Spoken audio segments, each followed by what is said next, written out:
Welcome to the Afterspin, opinions from thought leaders in our state. I want to ask John Hood and Chris Fitzsimon, given the unconventional way Donald Trump won the presidential elections, what lessons can we learn from it? Chris?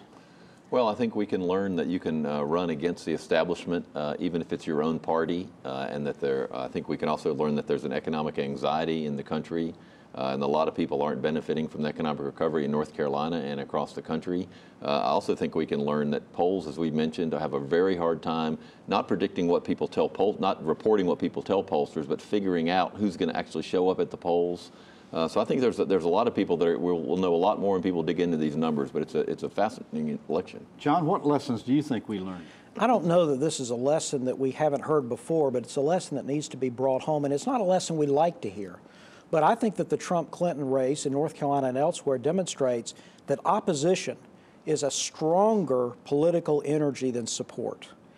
Donald Trump did not win because the American voters or the North Carolina voters liked him. In fact, they disliked him more in North Carolina than they disliked Hillary Clinton. But they thought Hillary Clinton was more corrupt.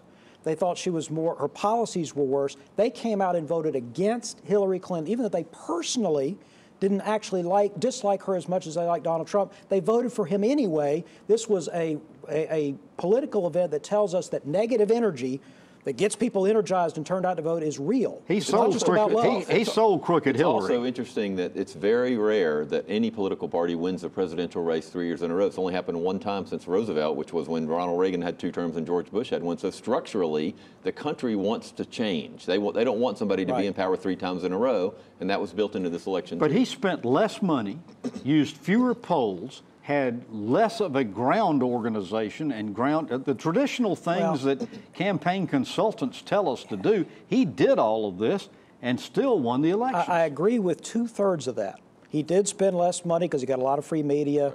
He didn't commission as many polls. Apparently polls aren't worth commissioning.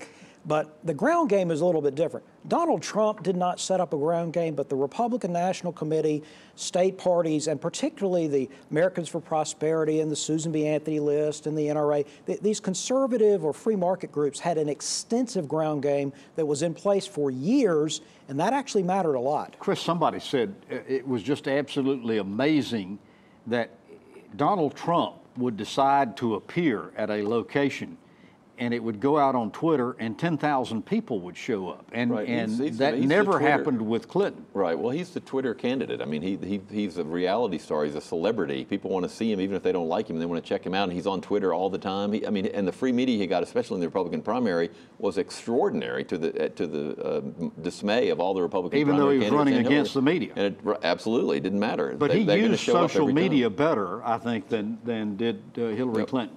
Well, thank you for watching the Afterspin. We'll have more video all during the week on ncspin.com.